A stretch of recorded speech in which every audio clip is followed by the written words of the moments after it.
Hello everyone, Lucent money पे आपका स्वागत है।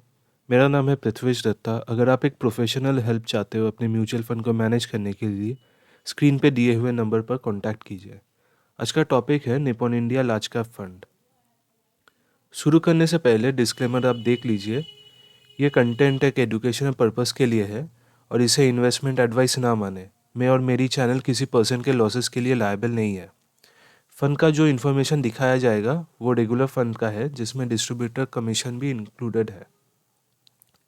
ये फंड उन लोगों के लिए है जो अपना पैसा इक्विटी मार्केट पे लॉन्ग टर्म के लिए रखना चाहते हैं।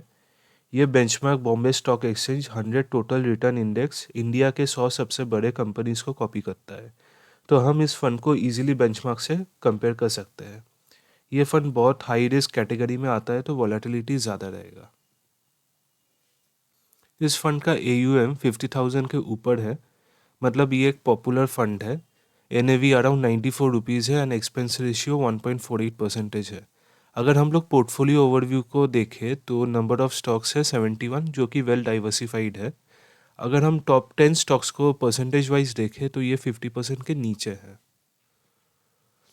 Shailesh Rajbhan Nippon India mutual fund के chief investment officer of equity investments है। इनका इक्विटी मार्केट्स में ऑलमोस्ट 29 ईयर्स ऑफ एक्सपीरियंस है। सो ये लॉन्ग टर्म के बारे में सोचते हैं एंड इनका फोकस रहता है कि वो अच्छे क्वालिटी स्टॉक्स ले at good valuations. Other hand Bhavik Dave, उनका भी ऑलमोस्ट 10 ईयर्स ऑफ एक्सपीरियंस है इन इक्विटी रिसर्च और ये फंड 2007 में स्टार्ट हुआ था, सो पुराना ट्रस्टेड फंड है। इस फंड को अच्छी तरह से समझने के लिए हम इसको गाड़ी के साथ कंपेयर करेंगे। जैसे गाड़ी में हम लोग परफॉर्मेंस, माइलेज और सेफ्टी देखते हैं, सिमिलरली हम म्यूचुअल फंड पे रिटर्न्स, रिस्क टू रिटर्न्स और वोलेटिलिटी देखते हैं। रिटर्न्स को एनालाइज करने के लिए हम past returns, consistency of returns, price to earnings and price to book ratios, alpha, ये सब देखते हैं।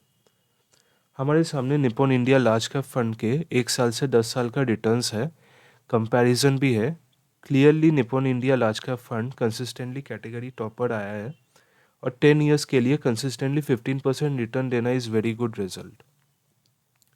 Price to equity and price to book value are expensive than the category, तो ये रेशियो बताता है कि निपॉन इंडिया ने थोड़ा एक्सपेंसिव वैल्यूएशन पे स्टॉक लिया है। ये कोई नेगेटिव चीज़ नहीं है, क्योंकि अच्छे कंपनीज एक्सपेंसिव होते हैं और ये ग्रोइंग नेचर के भी होते हैं, सो इस पे कोई प्रॉब्लम नहीं है। यह अल्फ़ा 4.14 है, इसका मतलब ये बेंचमार्क से 4.14% ज़्यादा रिटर्न्स देता है एवरी ईयर, जो कि काफ़ी अच्छा है। अभी हम लोग बात करेंगे रिस्क टू रिवॉर्ड रेशियो से, जैसे शार्प रेशियो और सोटिनो रेशियो। यहाँ पर हम देख सकते हैं कि शार्प रेशियो और सोटिनो रेशियो दोनों कैटेगरी से ज़्यादा है, मतलब ये फंड कैटेगरी से ज़्यादा एफिशिएंट है। अगर ये थोड़ा रिस्क लेगा तो ज़्यादा भी रिटर्न दे सकता है। इस पर सोटिनो रेशियो भी शार्प रेशियो से ज़्यादा है। इसका अर्थ यह है कि हिस्टोरिकली ये फंड ने जब रिस्क लिया है तब पॉजिटिव रिटर्न्स ज़्यादा दिया है दैन नेगेटिव रिटर्न्स। अभी हम लोग वोलेटिलिटी में आते हैं। वोलेटिलिटी में स्टैंडर्ड डेविएशन और बीटा हम लोग देखते हैं। स्टैंडर्ड डेविएशन कैटेगरी से कम है, मतलब ये फंड कैटेगरी से कम वोलेटाइल है।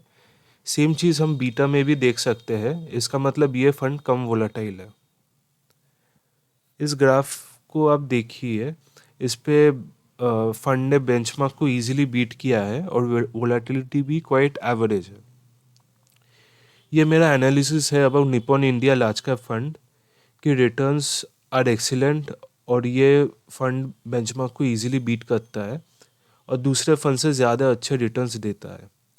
फंड का एफिशिएंसी भी अच्छा है, वोलेटिलिटी भी कम है। ये आप ऐसा कार सोचिए जिसका परफॉर्मेंस भी है, माइलेज भी है और सेफ्टी भी। अगर आप इन्वेस्ट करना चाहते हो तो आप 100 रुपीज़ से स्टार्ट कर सकते हो। रिडेम्पशन का भी मिनिमम अमाउंट 100 रुपीज़ है और एनी नंबर ऑफ यूनिट्स।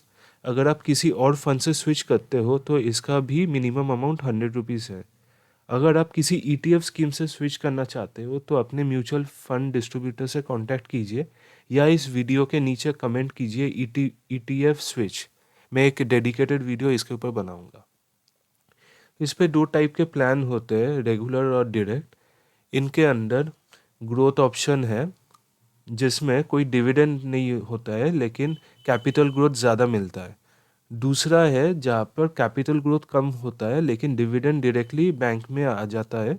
इसे हम पे out of income distribution come capital withdrawal बोलते हैं। अगर आप चाहते हो कि ये डिविडेंड फिर से रीइन्वेस्ट हो जाए तो इसे हम लोग री invest of income distribution come capital withdrawal option बोलते हैं। इसे शॉर्ट फॉर्म पे हम लोग IDCW भी बोल सकते हैं। अभी लिक्विडिटी के ऊपर थोड़ा सा बात कर लेते हैं। रिडेम्पशन रिक्वेस्ट 3 वर्किंग डेज पे आपका एग्जीक्यूट होता है। कुछ एक्सेप्शनल सिचुएशंस भी है। रिडेम्पशन पेमेंट आपको with in permitted additional timeline मिलेगा। अगर ये टाइम लिमिट पे आपको AMC ना पेमेंट करे तो आप 15% पर एनम इंटरेस्ट आपको मिलेगा उस अमाउंट के ऊपर। IDCW pay out after 7 working days from recorders आपको मिलेगा।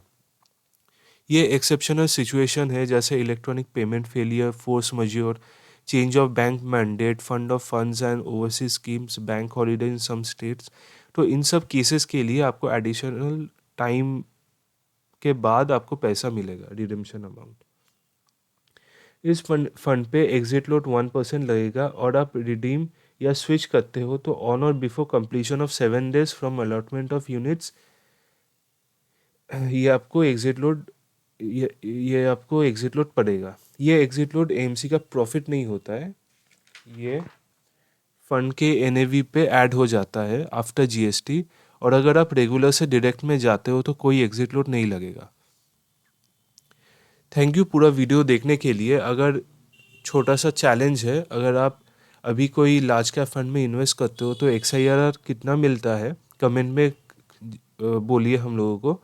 और आपको अगर म्यूचुअल फंड के बारे में अपडेटेड रहना है तो लाइक और सब्सक्राइब कीजिए। Thank you so much.